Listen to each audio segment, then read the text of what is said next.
주신 하나님의 말씀은 잠언 3장 1절에서 12절까지 말씀입니다. 잠언 3장 1절에서 12절까지 말씀입니다.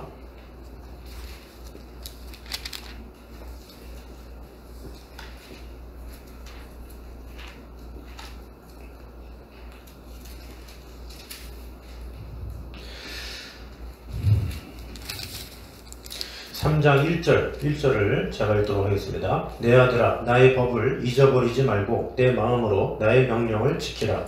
그리하면 그것이 네가 장수하여 많은 해를 누리게 하며 평강을 더하게 하리라. 인자와 진리가 내게서 떠나지 말게 하고 그것을 내 목에 매며 내 마음판에 새기라. 그리하면 네가 하나님과 사람 앞에서 은총과 귀중의 은을 받으리라. 너는 마음을 다하여 여호와를 신뢰하고 내 명철을 의지하지 말라. 너는 범사의 그를 인정하라. 그리하면 내 길을 지도하시리라. 스스로 지혜롭게 여기지 말지어다. 여호와를 경외하며 악을 떠날지어다. 이것이 내 몸에 양약이 되어 내 골수를 윤택하게 하리라. 내 재물과 내 소산물의 처음 익은 열매로 여호와를 공경하라. 그리하면 내 창고가 가득히 차고 내 포도주 틀에 새 포도즙이 넘치리라. 내 아들아 여호와의 징계를 경히 여기지 말라. 그 꾸지람을 싫어하지 말라. 여호와께서 그 사랑하시는 자를 징계하시기를 마치 아비가 그 기뻐하는 아들을 징계함 같이 하시느니라. 아멘. 자, 오늘은 잠언 3장 1절에서 12절까지 두 번째 시간으로 보도록 하겠습니다. 우리 저번 주에는 지혜를 더하라 그런 의미에서 나의 법을 잊어버리지 말고 내 마음으로 명령을 지켜라. 그러면 장수하고 평강이 넘치게 된다 라고 얘기를 하면서 또 인자와 진리를 떠나지 말게 하고 그것을 지켜라 이렇게 이야기를 하고 있죠. 그리고 마음을 다해서 여호와를 신뢰하고 내 명철을 의지하지 말라. 그리하면 또 범사에 그를 인정하면 너희 길을 지도하신다. 이것이 저번 주의 내용이었습니다. 오늘은 7절부터 해서 계속해서 말씀을 보도록 하겠습니다. 먼저 7절에 보니까 스스로 지혜롭게 여기지 말지어다 한 다음에 여호와를 경외하며 악을 떠날지어다 이렇게 나오고 있습니다. 자, 스스로 지혜롭게 여기지 말지어다 하면서 세 개의 명령형 동사가 사용된 것을 볼 수가 있어요. 그러니까 지혜롭게 여기지 말지어다, 그리고 두 번째는 여호와를 경외해라, 세 번째는 악을 떠나라, 이것이다 라는 것이죠. 그래서 이 세 가지가 상당히 긴밀하다 라는 것을 볼 수가 있습니다. 그래서 첫 번째 명령이 바로 뭐냐면 지혜롭게 여기지 말지어다 했는데, 이 지혜롭게 여기지 말지어다 이것은 지혜를 배우라 이런 말이에요. 지혜를 배워라, 지혜를 공부해라, 지혜를 익혀라, 이렇게 이야기를 하는 것이죠. 그러니까 내 스스로의 지혜를 의지하지 말고, 내 머리를 의존하지 말고 하나님의 지혜를 구해라. 그렇게 하나님의 지혜를 구한 자가 어떻게 됩니까? 그 지혜를 구하면 여호와를 경외하게 되는 거예요. 지혜를 알게 되면 저 사람 참 지혜롭구나. 그것을 깨닫게 되면 어때요? 어떤 사람이 책을 썼어요. 와, 책이 참 귀하다. 야, 이거 어떻게 연구한 거야? 이러면 그 사람의 책을 막 다 사봐요. 보통 이렇게 책을 좋아하는 사람이나 이런 거 보면 그런 게 있어요. 뭐 영화도 어떤 감독이 어떤 영화를 잘 만들었다 그러면 그 감독이 만든 영화는 막 다 찾아봐. 왜? 작품성이 있다, 실력이 있다, 이런 게 되니까. 마찬가지로 우리 하나님의 지혜를 알게 되면 어떻게 돼요? 하나님의 지혜를 알게 되면 와, 대단하신 분이구나 하면서 여호와를 경외하게 돼요. 그 경외하게 되니까 그분이 하신 말씀은 다 읽게 되는 거죠. 그래서 성경 말씀을 보게 되고 더 하나님과 교제 시간을 늘리게 된다라는 것이죠. 그리고 그와 더불어서 어떻게 됩니까? 그 여호와를 경외하게 되니까 악을 떠나게 될 수밖에 없는 거예요. 하나님께 가까워지면 세상과는 당연히 멀어지는 거예요. 그러니까 세상과 멀어져야지 노력할 필요 없이 하나님과 뜨거운 만남이 이루어지면 그만큼 우리는 세상과 멀어지게 된다라는 것이죠. 그래서 항상 첫 번째 중요한 것은 지혜를 구하는 것, 지혜를 추구하는 것, 그것이 참 중요하다라는 거예요. 그래서 이 본문에서 특별히 말하는 것은 지혜를 먼저 구하면 이것은 신앙적인 면이거든요. 근데 그 뒤에 나오는 여호와를 경외하며 악을 떠날지어다, 이것은 이 세상의 삶에 대해서 이렇게 다루고 있어요. 그러니까 세상에서 살면서 우리가 하나님을 섬긴다 하면서 누구를 속일 수 있고 또 거짓을 행할 수 있고 뭐 이런 거 말하잖아요. 우리가 뭐 하나님 앞에서 악을 행하겠습니까? 사람 앞에서 결국에는 악을 행할 수 있고 이 세상 사람과의 관계 가운데 우리가 잘못한 일을 할 수 있거든요. 그런 것을 하지 말라는 거예요. 그러니까 뭐냐, 하나님을 경외함과 동시에 사람에 대해서 인정함을 받아라 라는 거예요. 그러니까 교회에서도 잘하고 밖에서도 잘하라 이거죠. 또 반대로 또 다시 얘기하면 교회에 잘하면 하나님을 잘 알고 하나님을 경외하면 밖에서도 알아서 잘하게 된다라는 것을 이제 보게 되는 거죠. 그래서 어떤 이 종교적인 열심은 우리를 뭔가 이렇게 온전한 신앙생활을 하게 할 수 없는 거예요.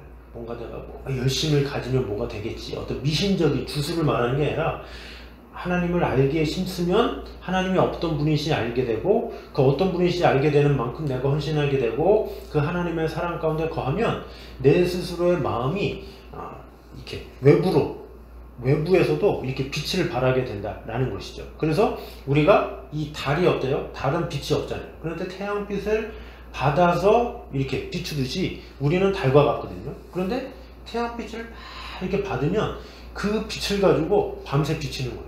우리가 그런 존재가 된다는 거예요. 그래서 먼저 내가 여호와 경외하기를 깨닫고 하나님을 알면 악에서 떠날 수 있는 그런 삶을 살게 된다라는 것이죠. 그래서 우리는 진정한 성도는 하나님을 신실하게 섬길 뿐만 아니라 세상에서도 성실하고 흠없는 삶을 살아가는 것, 그것이 진정한 신앙생활이다 라는 것이죠. 그 신앙생활의 시발점은 뭐냐? 바로 하나님을 아는 것, 하나님의 지혜를 알고 하나님의 은혜 가운데 거하면, 그러면 하나님을 경외하게 되고 당연히 세상에서도 악에서 떠나는 삶을 살게 된다라는 것이죠. 그러니까 우선순위가 항상 그것이 돼야 돼요. 착하게 살아야지, 착하게 살아야지. 이게 아니라 우리는 이미 죄인이기 때문에 착하게 못 살아요. 그래서 하나님께로 자꾸 가야죠. 자꾸 가면서 하나님께 지혜를 구하고 하나님한테 이렇게 어떤 에너지의 충당을, 하나님께 마음을 열면 하나님께서 우리에게 은혜라는 에너지를 주시는 거예요. 그래서 그 은혜라는 에너지를 통해서 우리가 그 에너지를 끌어안고 세상을 향해서 이렇게 뿜는 것이죠. 그래서 우리는 항상 우선순위가 내가 세상에서 어떻게 살아야 되는데 뭐 해야 되는데 이거 하기 전에 먼저 내가 하나님 앞에 온전히 나아가서 진정한 예배자로서 살아가는지, 진정한 말씀의 사람으로서 세워지는지 그것을 돌아보면서 하나님의 지혜를 깨닫고 하나님을 경외하면 그 밖에 있는 모든 문제들, 사람과의 얽힌 관계도 다 해결될 수 있다라는 것이죠. 그래서 이 솔로몬도 그것을 알았기 때문에 먼저 지혜로운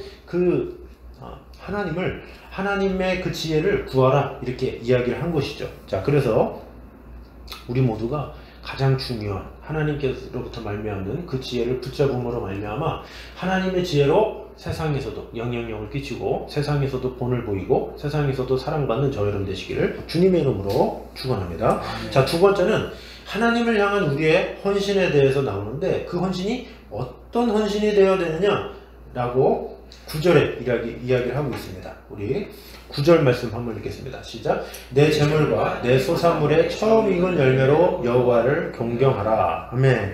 자, 여기 보니까 재물, 소산물 이렇게 나오는데 그 재물은 이 재물 자체라기보다는 우리의 마음을 나타낸다라고 볼 수 있어요. 왜냐하면 그 마태복음 6장 21절에 보면 너의 보물이 있는 그곳에는 내 마음도 있다 그러셨기 때문에 대부분의 사람들은 보물이 있는 곳에 마음이 있어요. 그 물질이 있는 곳에 마음이 있죠. 그러니까 여기서 말하는 내 재물과 내 소산물은 마음을 말하는 거예요. 마음. 네 마음의 최고의 것을 하나님 앞에 드려라 이렇게 이야기를 하고 있는 것이죠. 자, 그래서 마음이 가는 그 재물을 바침으로 인해서 우리는 뭘 드려요? 마음을 드린다는 거예요.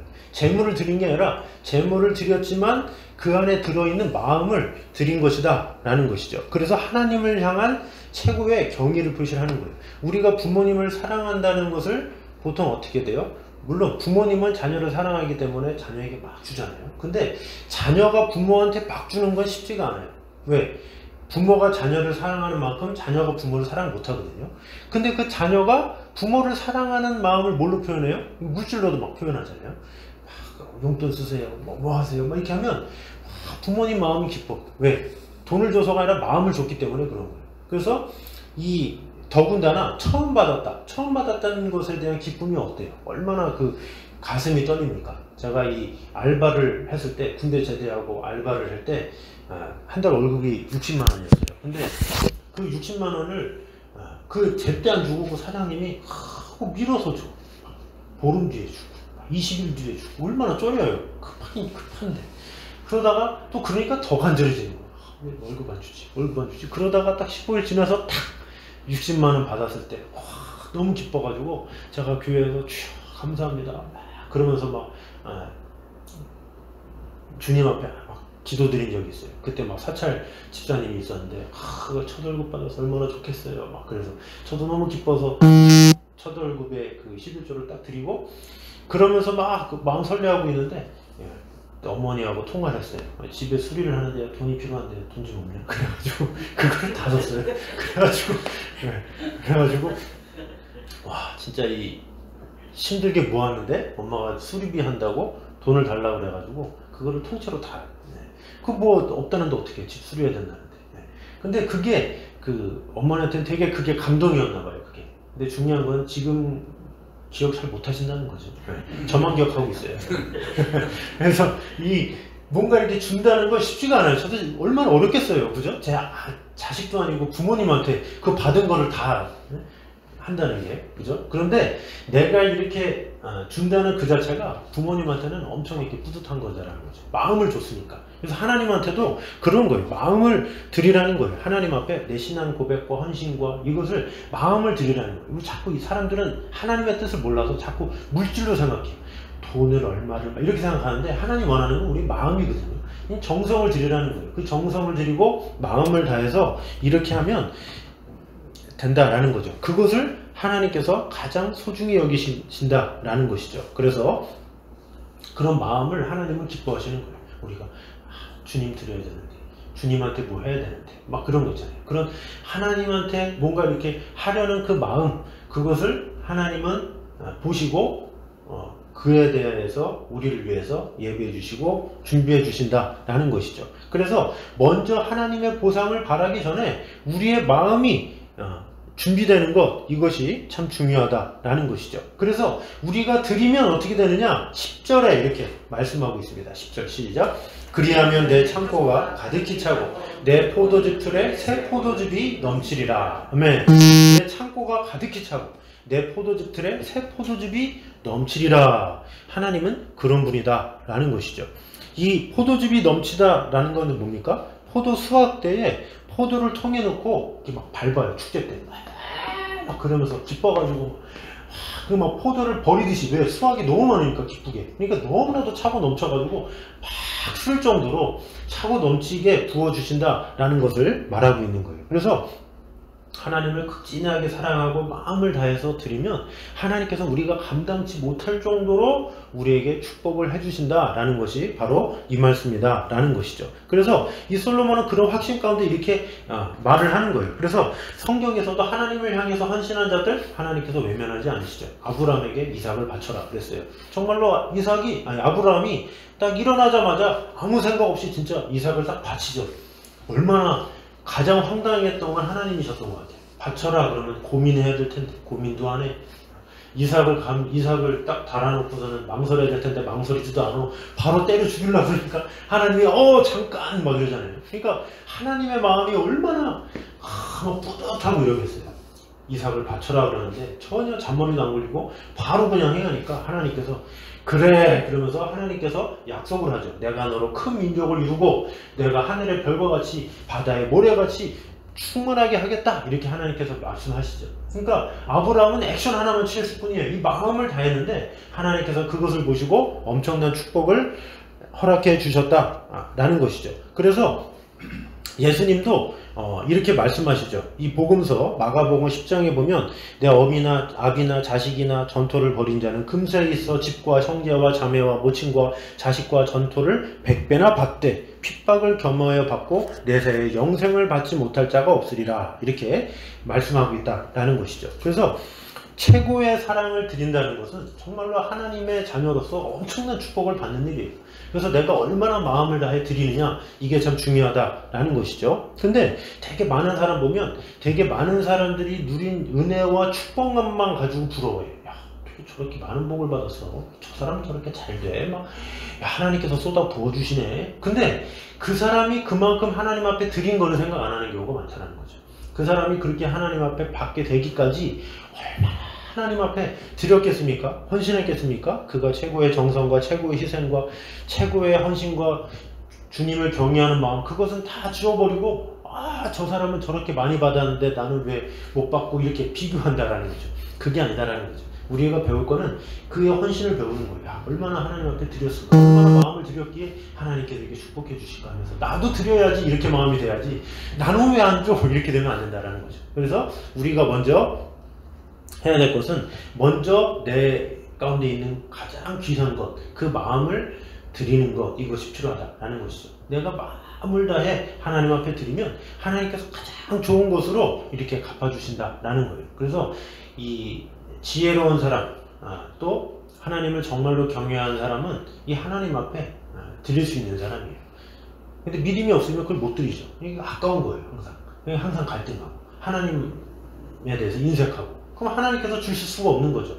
복을 줄래도 줄 수가 없고 축복을 줄래도 줄 수가 없는 거예요. 그래서 우리는 항상 하나님이 어떠한 분이신지를 분명히 알았다면 하나님 앞에 드리되 자꾸 이렇게 물질적인 걸로만 생각하지 말고 내 마음을 드리라는 것을 꼭 기억하셔서, 마음을 드리라는 것은 꼭 물질에 국한된 것만이 아니잖아요. 어떤 시간이 마음인 사람이 있어요. 시간 쓰는 거를 되게 마음에 애절한 사람이 있어요. 그 사람은 그 시간을 하나님 앞에 자꾸 드릴 줄 알아야 돼요. 자꾸 시간을 하나님 앞에 드림으로 인해서 내가 하나님을 정말로 사랑합니다라고 이렇게 고백할 줄 알아야 돼요. 내 자식이 너무 사랑하고 그런 사람은 내 자식을 하나님 앞에 드릴 줄 알아야 돼요. 드릴 줄 안다니 뭡니까? 어떻게 하면 이 아이가 영적으로 세워질 수 있을까? 간구하면서 마음을 다하면서 그것을 가지고 고민하고, 그것이 바로 하나님 앞에 드리는 것일 수 있다라는 것이죠. 그래서 하나님께서 우리에게 드리라, 이것은 마음을 드리라는 것을 꼭 기억하시고, 마음을 드릴 때 하나님께서 가장 큰 축복을 주시는 분이시다라는 것을 꼭 기억함으로 인해서 우리가 하나님 앞에 정말로 큰 것보다 우리의 마음 온전하게 드리는 저 여러분 되시기를 주님의 이름으로 축원합니다. 자, 그 다음에 이제 네 번째, 이제 11절 12절에 이렇게 말씀하고 있습니다. 우리 한번 읽어보도록 하겠습니다. 시작. 내 아들아, 여호와의 징계를 경히 여기지 말라. 그 꾸지람을 하지 말라.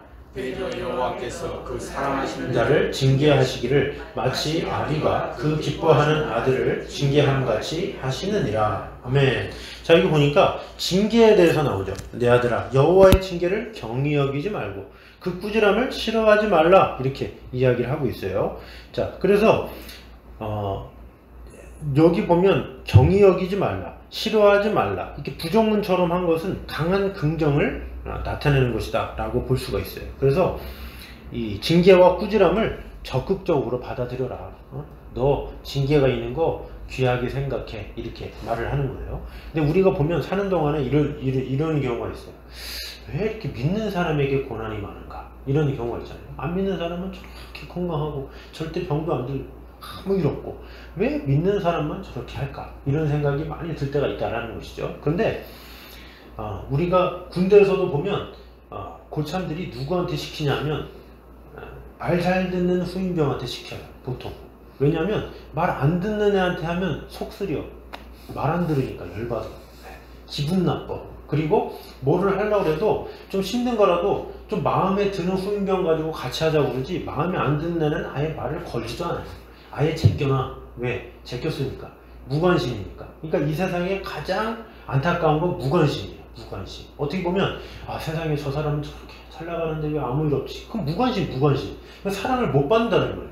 오히려 나에게는 왜 이런 일이 생기고, 왜 나에게 이런 고통이 있고, 왜 나에게 이런 상황이 생기고, 이것은 하나님께서 나를 너무나도 사랑하신다는 거예요. 그래서 자꾸 이렇게 터치하기 원하신다는 거예요. 하나님께서 나를 만지길 원하신다는 거고, 하나님께서 이것을 통해서 나에게 메시지를 들려주기 원하신다는 거예요. 하나님이 나를 너무나도 사랑해서 이렇게도 만져보고 저렇게도 만져보고 저렇게 책망해 주시고 이렇게 해주시고 하면서 나를 가장 좋은 길로 인도하시려고 하나님께서 이렇게 하는 거죠. 우리가 어릴 때 자녀를 키울 때도 어때요? 이 사랑하고 그러니까 이렇게 사랑하는 만큼 이렇게 잘 도듬어서 이렇게 정성을 다하죠. 왜? 내 아이니까. 뭐 이웃집 아이면 그러겠습니까? 밥을 먹든 뭐 하든 신경도 안 쓰지. 그러나 내 자식은 좋은 거 먹여야지, 어떻게 하면 잘해줘야지, 어떻게 하면 더 건강해야지, 어떻게 하면 더 좋은 옷 입혀야지, 이런 걸 당연히 생각하는 거예요. 하나님이 우리를 너무 사랑하시기 때문에 우리가 보기에는 엄청난 고통인 것 같고 해도 하나님의 다 그 계획하심으로 잠깐 우리를 넘어지기도 하고 엎어지기도 하고 이렇게도 하고 저렇게 하고 하시는 거예요. 왜냐? 그래야 우리를 온전히 보듬어서 하나님의 사랑으로 쓸 수 있기 때문에 그렇다라는 것이죠. 그래서 전 요즘에도 이런 생각을 많이 해요. 왜 이렇게 코로나 때문에 교회를 치지? 자꾸 이렇게 다른 데 많은데 왜 자꾸 그러다 가끔 절 나오면 아싸 뭐 이러고 성당 나왔어 막 이렇게 하는데 왜 굳이 이렇게 교회일까? 막 이런 거 하면서 저는 참 그런 생각을 해요. 하나님께서 우리는 알고 아직 우리가 덜 회개를 했구나. 우리 한국교회가 더 기도를 많이 못해서 그렇구나. 이렇게 마음이 가요. 하나님께서 우리가 얼마나 기도를 안 하고 하나님 앞에 그런 마음이 없었으면 하나님께서 자꾸 이런저런 상황으로 치실까? 이런 생각이 들어요. 그래서 아까 그 오전에도 우리가 말씀 가운데 했었지만 그 똑같은 상황을 내가 어떻게 받아들이냐가 참 중요합니다. 그래서 우리에게 어떤 일이 벌어질 때 그것을 하나님의 메시지를 알고 하나님의 징계구나, 하나님의 심판이구나, 하나님의 손길이구나 생각하고 내가 하나님 앞에 어떻게 해야 될지를 잘 돌아보면서 그 가운데 지혜롭게 할 것을 찾으면서 하나님을 더욱더 사랑할 수 있는 방법을 찾고 하나님 앞에 나아가야지 그것을 통해서 확 돌아서면 안 된다라는 거죠.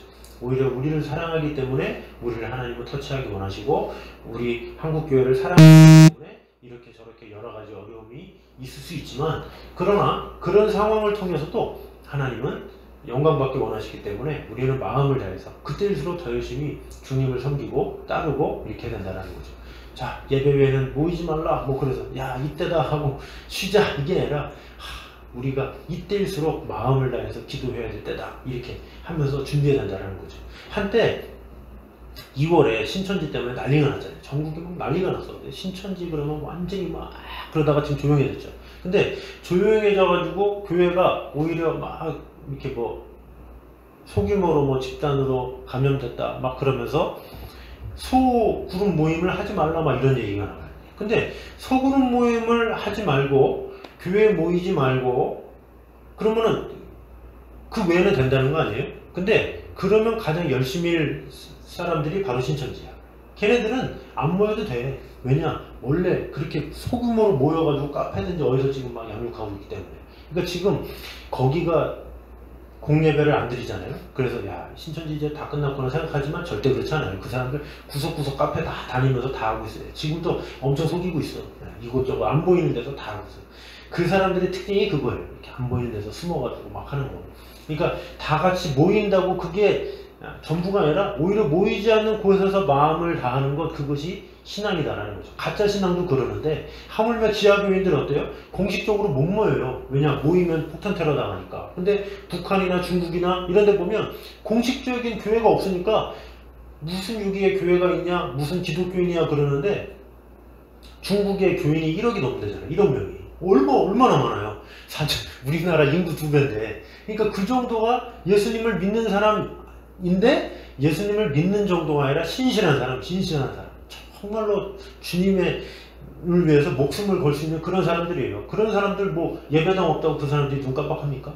늘 맨날 지하에서 예배드리고 구석에서 예배드리고 몰래 예배드리고 그렇게 기도하면서 하나님에 대한 그 뜨거움이 있는데 북한 동포도 마찬가지죠. 그렇게 김정은이 폭격을 해도 눈 깜짝 안 해요. 왜? 그렇게 살아왔기 때문에. 그래서 오히려 모이지 않는 그곳이지만 그들은 그 내성을 가지고 최선을 다했다라는 거죠.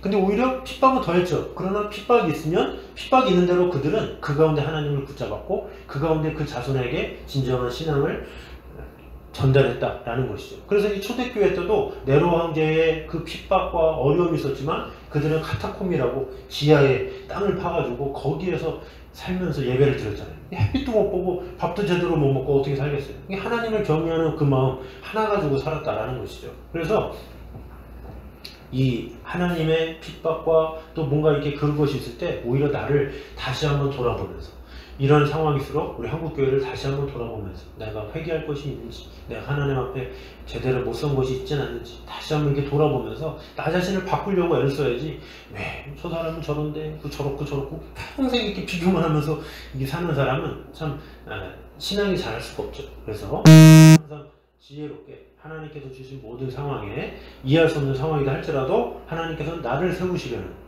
또 단체를 세우시려는 하나님의 깊은 뜻이구나 라는 마음을 가지고 그런 어려운 가운데서도 하나님의 사랑을 발견하고 하나님의 손길을 잘 발견함으로 말미암아 우리의 신앙이 더욱더 하나님 보시기에 부족함이 없게 온전히 쓰임받게 변화되시기를 주님의 이름으로 축원합니다. 기도하겠습니다. 사랑해 주님 감사합니다. 하나님께서 우리와 늘 언제나 함께 하시는 주님의 은혜를 찬양합니다.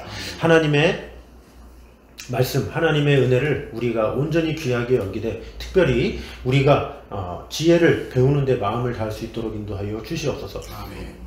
지혜를 배우면 하나님을 경외하게 되고 악에서 떠날 수 있게 됩니다. 우리에게 가장 필요한 것이 먼저 하나님을 경외함으로 하나님을 따르고 하나님을 아는 것임을 믿습니다. 하나님을 알아갈 때 세상과 멀어지게 되고 하나님을 알아갈 때 하나님께서 놀라운 축복을 주십니다. 아버지 하나님, 우리가 그 무엇보다 하나님을 알아가기에 부족함이 없도록 지켜주시고 함께하여 주시옵소서. 또한 우리가 말씀을 통해서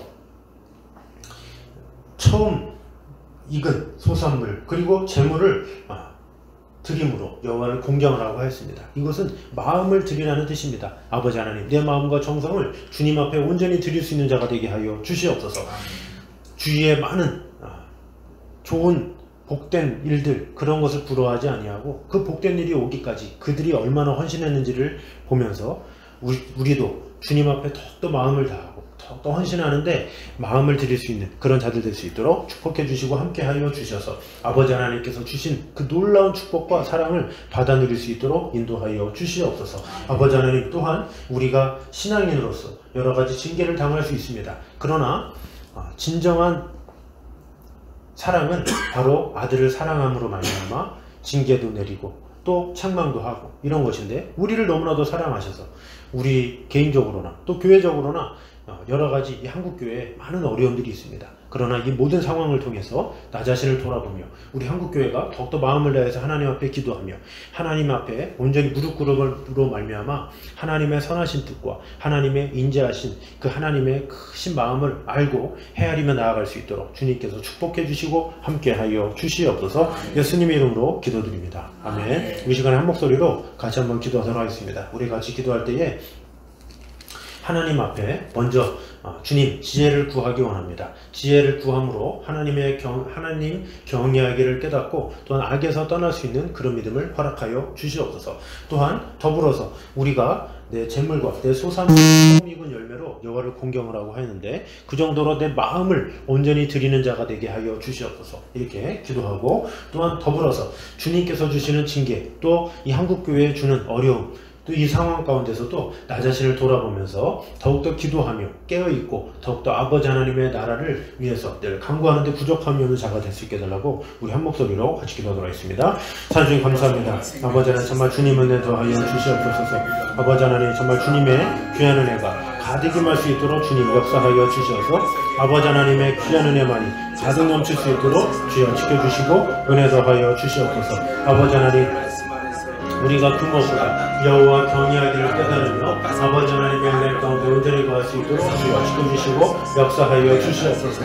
아버지 하나님, 정말로 주님을 사랑하고 주님께서 지켜주시고 은혜 주시고 마음을 다해 주님을 사랑하며 아버지 하나님의 영광 가운데 온전히 거하며 바라보며 나아갈 수 있도록 주여 지켜주시고 역사하여 주시옵소서. 주님만을 사랑합니다. 아버지 하나님, 주님께서 우리를 향하신 그 사랑을 우리가 분명히 알아서 여호와 경외하기를 깨달으며 하나님을 알기 부족함이 없도록 지켜주시고 함께하여 주시옵소서. 놀라운 하나님의 은혜가, 놀라운 하나님의 사랑이 우리 안에 가득 넘칠 수 있도록 주여 지켜주시고 역사하여 주시옵소서. 우리와 함께 하시는 하나님의 사랑 가운데 거하기 원합니다. 주님께서 지켜주시고 역사하여 주셔서 아버지 하나님의 사랑을 신뢰하며 주 하나님만 바라보며 나아갈 수 있도록 주여 지켜주시고 역사하여 주시옵소서. 아버지 하나님, 우리는 아무것도 할 수 없사오니 아버지 하나님께서 은혜 주시고 지켜주시고 역사하여 주셔서 우리 살아계신 하나님의 능력을 경험하며 아버지 하나님 앞에 우리의 마음과 정성을 온전히 드리는 자 될 수 있도록 인도하여 주시옵소서. 이런 어려운 가운데서도 아버지 하나님 일하여 주시고 은혜도 하여 주시옵소서. 저도 신실한 마음으로 주님을 찬양하며 주님을 바라보며 나아갈 수 있도록 주님 지켜주시고 역사하여 주시옵소서. 살해주님 감사합니다. 하나님 오늘도 우리를 불러주시고 아버지 하나님의 사랑 가운데 있는 것인 주님의 은혜를 찬양합니다. 아버지 하나님 우리가 먼저 하나님을 제대로 알기 원합니다. 지혜를 배움으로 말미암아 여호와 경외하기를 깨달으며 악에서 떠나는 그런 믿음을 허락하여 주시옵소서. 하나님 앞에 사랑을 받는 만큼 세상에서도 사랑을 받을 수 있는 그런 자들 될 수 있도록 축복해 주시고 함께하여 주시옵소서. 또한 내 재물과 내 소산물의 처음 익은 열매로 여호와를 공경을 하고 했는데 나의 가장 귀한 내 마음을 주님 앞에 온전히 드릴 수 있는 자가 될 수 있도록 인도하여 주시옵소서. 그러므로 말미암아 하나님은 놀라운 축복과 은혜를 주신다고 하였는데 아버지 하나님 그 은혜와 상급을 기대하며 오늘도 힘있게 내 마음과 정성을 주님 앞에 드리는 자들 될 수 있도록 축복해 주시고 함께하여 주시옵소서. 또한 여호와의 징계를 경히 여기지 말라고 하였는데 아버지 하나님 하나님께서 정말로 이 시대에 또 우리에게 또 한국교회에게 많은 메시지들을 주시는데 이 메시지로 말미암아 더욱더 우리가 깨어 기도하고 하나님의 뜻이 무엇인지 하나님의 마음이 무엇인지를 우리가 분명히 알아서 하나님을 기쁘시게 하기에 부족함이 없도록 지켜주시고 함께하여 주시옵소서. 이때일수록 더욱더 겸손히 하나님 앞에 무릎 꿇고 기도하며 하나님의 뜻을 알게 마음을 다할 수 있도록 주님께서 지켜주시고 함께하여 주시옵소서. 이제는 우리 주 예수 그리스도의 은혜와 아버지 하나님의 무한하신 사랑과 성령님의 교통하심이 늘 언제나 함께하시는 그 하나님의 은혜를 사모하며 지혜를 알기에 힘쓰며 여호와 경외하기에 마음을 다하기를 원하는 이 자리에 있는 모든 성도들 위해 이부터 영까지 함께 있기를 간절히 축원하옵나이다. 아멘.